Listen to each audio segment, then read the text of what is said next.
而喺金灣府對面嘅粵海十貴府，佢係現樓狀態。我哋嚟到90平方做3間房，南北通透板樓。呢個戶型呢，往好處講就係喺呢個市場係獨樹一幟嘅。咁唔好嘅地方呢，就係處境係比較尷尬嘅。點解咁講呢？90平方如果係攞嚟同金灣府嘅91平方咁樣去對冚嘅話呢，可以講係產品力被碾壓嘅咁嘅狀態嘅。但係呢個戶型係咪一無是處呢？咁當然唔係啦。佢有嘅金灣府佢唔一定有。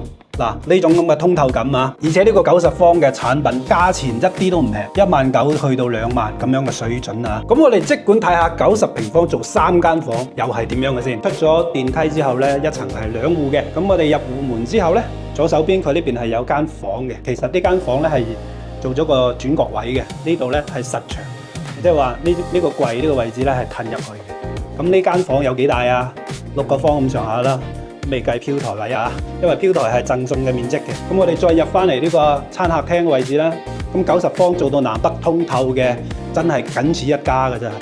咁我哋再行到去陽台位，示範單位佢係將陽台呢邊呢個面積就推咗出去嘅，將呢個推拉門呢就取消咗，成個客廳餐廳就整體感會更加強嘅。咁我哋望出去呢個視野亦都係非常之通透嘅。至少呢間屋同對面呢距離呢有50米咁樣嘅樓間距啊嘛。咁我哋行翻嚟餐廳位置啦，佢呢個餐廳咧就冇北陽台嘅，咁佢取而代之就做咗一個大嘅窗口，咁如果打開窗之後咧，咁同呢邊咧造成一個空氣上嘅互通。再嚟到廚房啦，呢啲係比較傳統嘅廚房格局嘅，同109其實個空間感係差唔到幾多啊，都係咁樣嘅傳統動線啦，即係轉個身就睇到嘅。雪櫃、燃氣灶、抽油煙機、水槽位啊，呢啲基本上都喺呢度噶啦。我哋嗱臨入到去呢個起居嘅空間先啦，先睇下第二間客房係點先。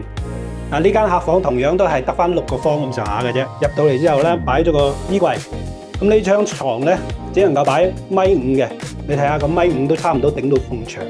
不過好在佢呢度冇做一個飄台，全部係落地窗嘅，咁樣成個空間嘅利用感咧就會稍為高啲，因為畢竟6個方嘅間客房咧係比較極限嘅。咁嚟到呢度咧就係一個客廁啦，傳統嘅洗手盆、馬桶同埋淋浴空間。佢個好處就係在於呢個客廁咧個空間嚟講係比較富裕嘅，同主人房套間個衛生間嘅空間係一模一樣嘅。咁我哋嗱臨行入嚟呢度睇下主人房個套間。入到嚟咧，佢呢道門咧，終於就唔使對住個床尾啦。咁呢個空間係咪同頭先嘅客廁咧係差唔到幾多嘅？而且有明窗嘅。咁我哋繼續入到嚟，咁呢個主人房個空間有幾大啊？11個方，未計呢個主人房衛生間啊。咁樣個空間90方嚟計嘅話咧，佢都算係合格嘅。擺咗個衣櫃之後咧，擺個 queen size 嘅床都可以做到一個3邊落床嘅，而且有個飄台位。望出去嘅景觀亦都係開揚噶嘛。OK， 咁90平方做3房2廳2衛嘅咁樣嘅戶型咧，我哋就參觀完畢啦。喺現時嘅航空新城核心區嚟講，唔好揾噶啦。你除咗啲2手嘅舊嘅小區嚟講啊，都放盤都比較少嘅。90平方係有佢嘅獨特嘅競爭性，但係佢嘅價錢咧一啲都唔平。因為佢總高先11層，而且樓間佢又有50米咁上下嘅。如果係對比居住嘅舒適性咧，佢嘅產品力咧依然在線嘅。呢個咧就視乎於你係願意等多2年咧，定係想即刻享受咧。